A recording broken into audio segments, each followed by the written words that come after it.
Daniel 9, the prophecy of the 70 weeks. In a previous video, we learned that the 2300-day prophecy equates to 2300 literal years. We also learned a little about the literary structure of Daniel 9. Now let's get some answers. Does the prophecy foreshadow the destruction of Jerusalem, which occurred in 70 AD? What other important events does it foretell? The 70 weeks prophecy in Daniel clearly foreshadows the destruction of Jerusalem, but more importantly, it also foreshadows the crucifixion of Jesus and the judgment of mankind. Now that we have studied a little about the Hebrew literary style of Daniel, we are ready to dive into the 70 weeks prophecy. We will study one section at a time. Section A1 states that the 70 weeks are a time of probation for the Jewish nation. Daniel 9:24 reads, 70 weeks are determined for your people and for your holy city. The angel Gabriel tells Daniel that 70 weeks of years, or 490 years, were cut off especially for the Jews. In Strong's Concordance, we see that the underlying Hebrew term for the word determined is kah-thak, which can be translated as cut off, decreed, or determined. The Jewish nation is here given a time of probation in which it would be seen whether the nation would accept or reject the Savior, the long-awaited Messiah. Mercy may plead for years and be slighted and rejected, but there eventually comes a time when mercy makes her last plea. The human heart becomes so hardened that it ceases to respond to the Spirit of God. That day had come for the city of Jerusalem and her inhabitants. Jesus wept in anguish over the doomed city, but he could not deliver her. He had exhausted every resource on her behalf. He had preached in her synogogues, healed her sick, cast out demons. The prophets had foretold his coming, his mission, and his death. In rejecting the warnings of God's Spirit, Israel had rejected the only means of help. God removed his protecting presence, and the Roman Empire caught her defenseless. The Jewish nation is a symbol of people from all ages who scorn the pleadings of God's love.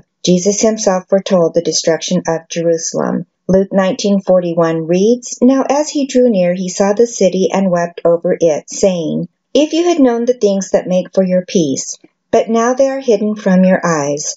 For days will come upon you when your enemies will build an embankment around you, surround you and close you in on every side, and level you and your children within you to the ground.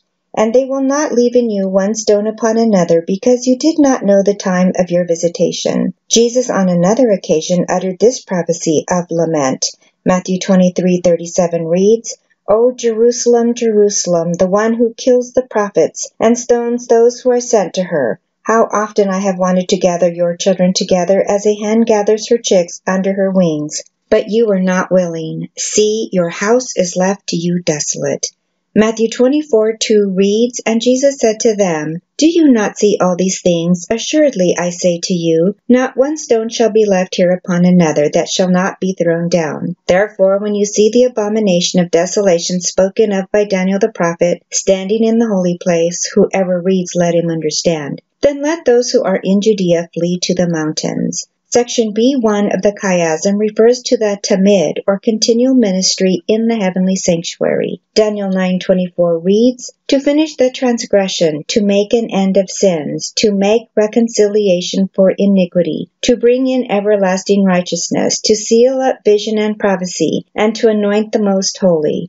This is sanctuary language and refers to the ministry of Jesus in the sanctuary. Gabriel is explaining the sanctuary prophecy given in Daniel 8:14. This passage also addresses the cleansing of sin from the heavenly sanctuary. Section C1 foretells the coming of the Messiah. Daniel 9:25 reads, Know therefore and understand that from the going forth of the command to restore and build Jerusalem until Messiah the Prince, there shall be 7 weeks and 62 weeks.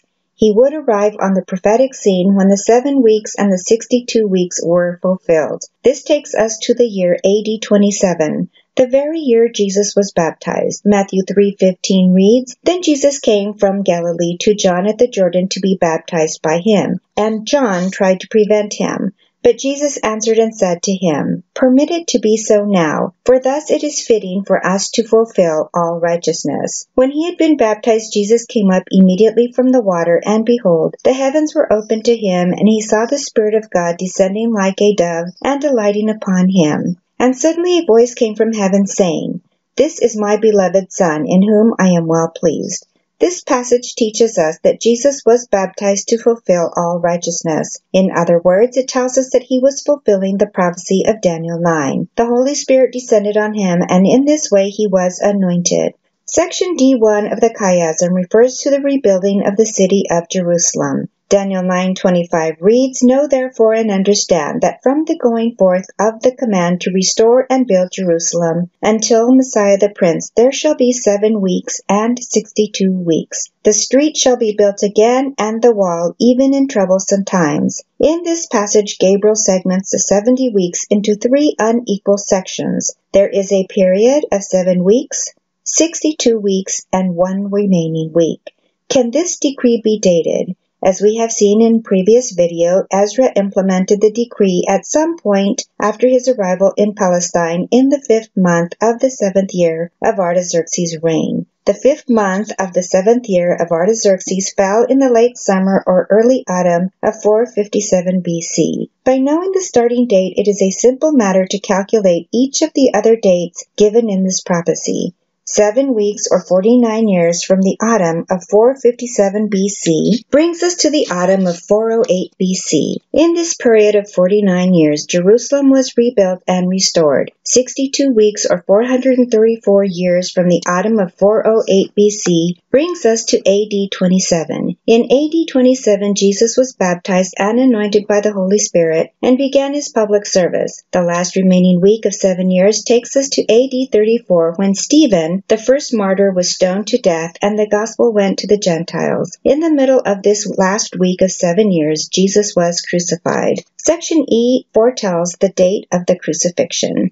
Daniel 9:26 reads, "And after the 62 weeks Messiah shall be cut off, but not for himself." Jesus himself understood this when he made his dramatic proclamation in Mark 1:15. "The time is fulfilled and the kingdom of God is at hand." And again in John 12:23 we read, "But Jesus answered them, saying, The hour has come that the Son of Man should be glorified." He was here predicting his death. The Apostle Paul is also a witness to this fact. Galatians 4:4 reads, "When the time had fully come, God sent forth his Son to be born of a woman." These verses clearly show that Jesus, John, and Paul knew that God had appointed a set time, and they knew that the time had arrived.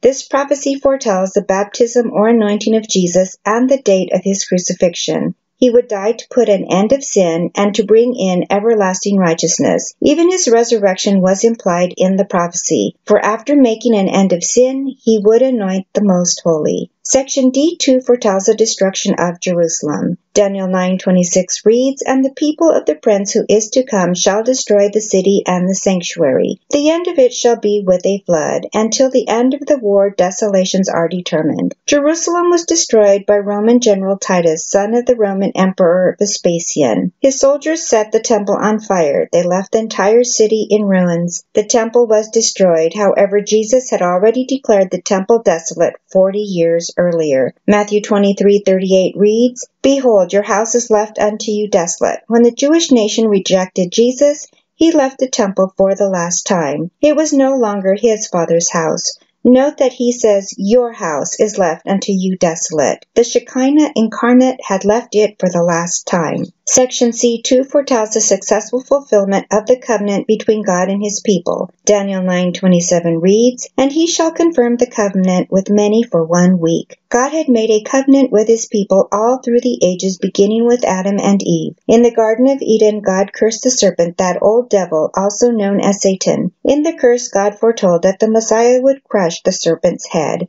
Genesis 3:15 reads, "And I will put enmity between you and the woman, and between your seed and her seed. He shall bruise your head, and you shall bruise his heel." This is the first time the promise was made to man that the Redeemer would someday come to the earth and sacrifice his own life on behalf of fallen man. The promise was then made to Abraham.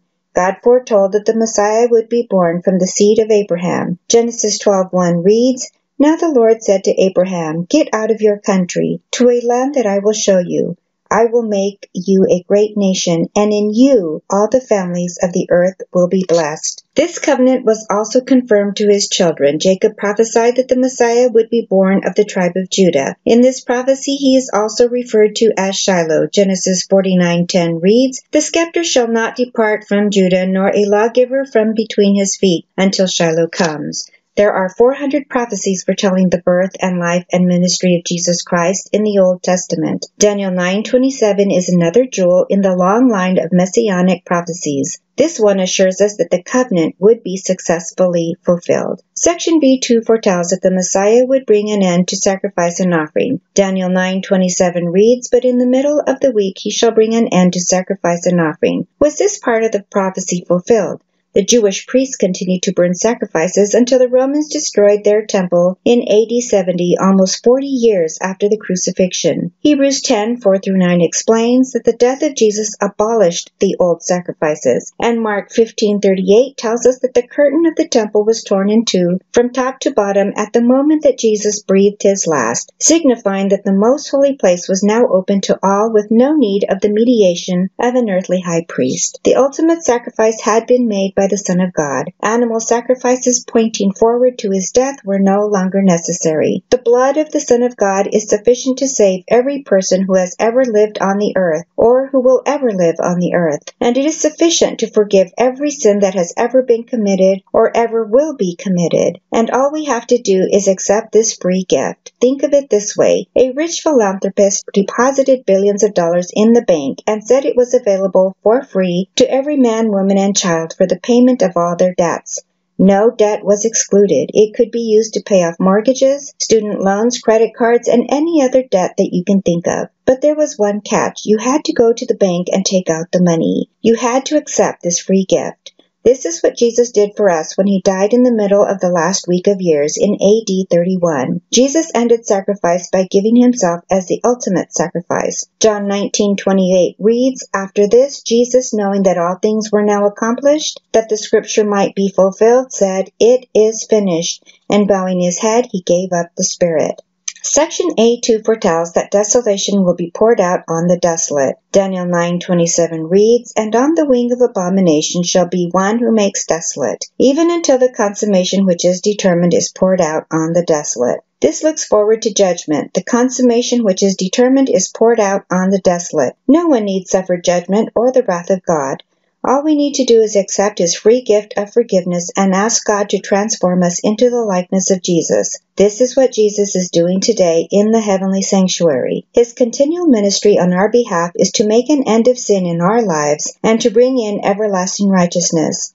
Take a moment now to invite Jesus into your life. In the next video, we will study the rest of the 2300-day prophecy and the beginning of the judgment. If you want to learn more about the prophecies of Daniel, click on the links at the right side of the screen to watch more videos on these topics. Always remember, guesswork isn't necessary. The Bible interprets itself. Until next time, God bless you.